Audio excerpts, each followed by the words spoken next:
Nos ha presentado Solano al PGO del BIS. Buenos días. Bueno, hemos presentado bastantes alegaciones, hasta 17 páginas, ¿no? En el que, bueno, criticamos del PGO muchísimas cosas, ¿no?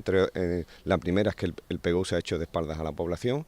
Es un asunto crucial, muy determinante, porque va a decidir el modelo de ciudad del futuro inmediato, es decir, cómo queremos que sea nuestro pueblo, qué zonas se van a dedicar a la industria, qué zonas se van a dedicar a las residencias, qué zona va a ser urbanizable, cuál va a ser urbana, cuál va a ser rústica y qué se va a primar, qué tipo de vivienda se va a primar, los equipamientos, dónde van a ir los colegios. Todo eso lo determina el PGO, ¿no? Incluso las normas urbanísticas. Y por tanto nos parece un asunto que es crucial y que debería de contar con una participación muy mimada y muy facilitada, ¿no? Aquí se habla muchísimo de democracia, del protagonismo de la gente, pero a la hora de la verdad, asuntos cruciales como un PGO se hacen totalmente de espalda a la población, hasta el punto de que ni siquiera ha habido una oficina de atención permanente, especializada, para que la gente pueda venir, consultar,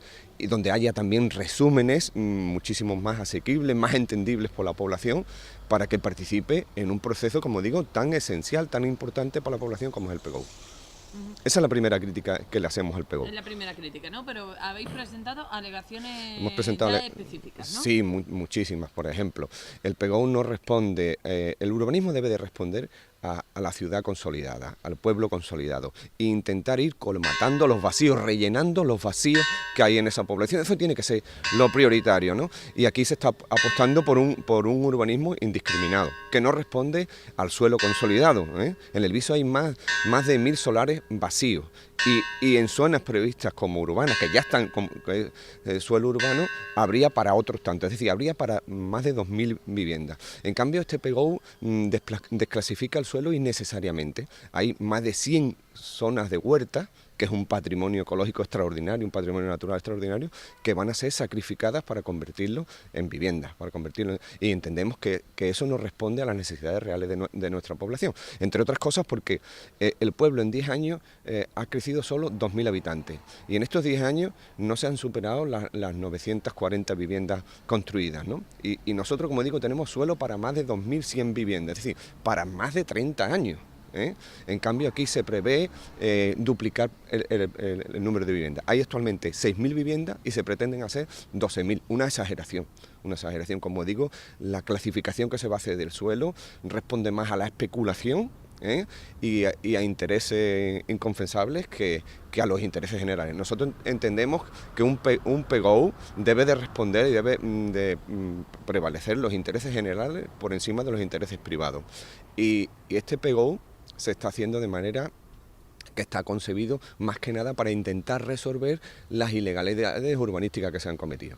Bueno, y es evidente que hay que resolverlas, pero no hay que resolverlas eximiendo a quienes han cometido ilegalidades de las obligaciones a las que están comprometidas por ley. Es decir, a través de este PGO va a haber muchísimos sitios donde cuando se hace un proyecto urbanizador, pues tienen que darle al ayuntamiento una serie de dotaciones.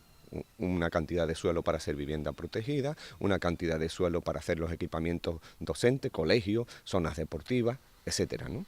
Pues eso no es así en todas las ilegalidades que ahora se pretenden legalizar, ¿no? Y eso, por supuesto, atenta contra los intereses generales, porque hay un agravio comparativo contra aquel que ha hecho su vivienda legalmente, ¿no? Luego también nos hablabas de que se iba a hipotecar todo, ¿no? Bueno, entendemos que el PGO, a través del PGO, el ayuntamiento se obliga a asumir unos costes de urbanización que pueden ser inasumibles, y una carga fiscal para el ayuntamiento muy grande, hasta el punto de que se puede hipotecar la hacienda. Hay un gasto previsto de 39 millones de euros. Eso va a suponer, bajo nuestro punto de vista, un incremento del pago de impuestos por parte de los bizueños, y puede dar al traste con la hacienda municipal, ¿no? por ejemplo, se compromete a hacer un aparcamiento subterráneo por 2 millones de euros en una zona donde entendemos que no hace falta un aparcamiento subterráneo, como la Plaza Alberti, tiene que regenerar la escombrera, este disparate que se hizo y que tantas veces denunció el colectivo Solano de la escombrera ilegal del Sequero, hay que restaurarla, eso porque la ley lo obliga, se compromete a hacer 196 viviendas en La Tablada, que tiene un coste de más de 26 millones de euros. Y bueno, después habrá que ver si las vende, si no las vende, le puede quedar una roncha grandísima ahí al ayuntamiento, y eso supondría también quitar el recinto ferial de ahí. Hay que buscar un recinto alternativo, ¿no?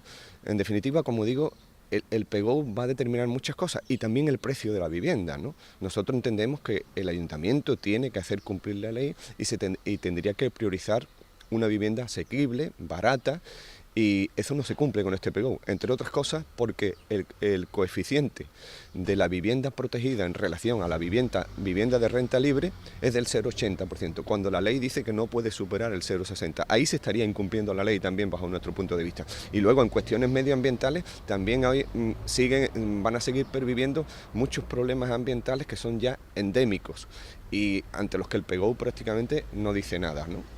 Desde el tema de la usurpación ilegal de las vías pecuarias, no hay ningún plan dentro del PGO para recuperar ese espacio público, igual que ocurre con los caminos públicos, igual que ocurre que, por ejemplo, el PGO plantea cosas como que no puede haber zonas industriales colindantes con el urbanismo por el tema de los malos olores, de la molestia. En cambio, el PGO no se plantea nada con respecto a un problema endémico que tenemos aquí en la zona precisamente de la calle Cañalizo, donde hay un colector que tiene unos olores insoportables, ¿no?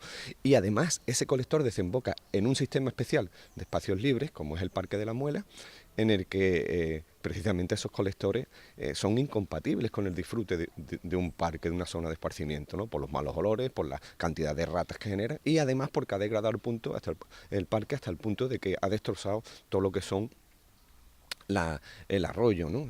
Ha ido fagocitando gran parte de los terrenos y de las plantaciones del parque debido a las arriadas. ¿Cuántas alegaciones son en total las que habéis presentado? Bueno, hemos presentado, como digo, 17 folios, ¿no? Y sobre todo nosotros basamos nuestras alegaciones en un informe demoledor del arquitecto, que creemos que se ha ignorado y que es muy concluyente. El arquitecto advierte de todas estas cosas que estamos diciendo. Nosotros prácticamente lo que le estamos es poniéndole voz al informe del arquitecto municipal, que advierte de las posibles ilegalidades y advierte de las barbaridades como esa clasificación desorbitada del suelo y todas estas cosas que hemos estado comentando, ¿no? Anteriormente, desde que no se responde a las 103 condiciones ambientales que te pone la Junta de Andalucía, etcétera, etcétera. ¿Crees que con este PGO se convertiría en el Viso en una ciudad dormitorio más que y perdería su esencia de pueblo? Mira, no estamos en la fase en la que el urbanismo estaba prácticamente desatado, ¿no? Hubo en su día un riesgo de alcalarización del Viso, de convertirse en una ciudad dormitorio, de ofrecer mucho suelo y mucha vivienda para que aquí se viniera mucha gente a vivir. Nosotros no apostamos por ese tipo de ciudad, por eso digo que el PGO es una cuestión determinante. Nosotros apostamos por un pueblo que mantenga la identidad, el carácter de pueblo, y donde podamos estar la gente al fresco, y donde nos conozcamos todo el mundo prácticamente, sigamos manteniendo el crecimiento natural del Viso, que en 10 años no ha sido superior, como digo, a 2.000 personas, ¿no? Y no queremos responder a una demanda externa, no queremos estimular que venga población de fuera aquí, no nos hace falta eso, porque entre otras cosas nuestro pueblo tiene un territorio muy limitado y con unos recursos muy limitados. Hacer un urbanismo indiscriminado que no responda a la ciudad consolidada, a la ciudad compacta, que rellene esos vacíos, sino que en cualquier lado del territorio se pueda hacer una urbanización, eso implicaría muchísimos recursos en energía, en agua, en servicios, para los cuales nosotros no tenemos ni territorio, entre otras cosas porque cuando dependemos de fuera para abastecernos de agua, de energía, de recursos que son fundamentales, deberíamos de ser muy cuidadosos y muy austeros en el consumo de esos recursos. ¿Crees que el equipo de gobierno tomará en cuenta estas alegaciones? Debiera porque en esto han estado de acuerdo todos. prácticamente, y eso nos ha llamado poderosamente la atención, que la única discordancia que hubiera con respecto al PGO en el Pleno fuera la zona verde de Vista Verde, ¿no? Y todas estas cuestiones, como es facilitar una vivienda barata, hacer vivienda protegida, que aquí llevamos 10 años sin hacer vivienda protegida, 10 años sin facilitarle el acceso a la vivienda a la gente. Lo que es la destrucción de 100 hectáreas de huerta innecesariamente, lo que es eximir de dotaciones, de reservas de suelo que le corresponden al ayuntamiento, eso es anteponer los intereses de particulares por encima de los generales. Y nosotros como colectivo vamos a defender siempre los intereses generales del pueblo. Muy bien, muchas gracias. Gracias a usted.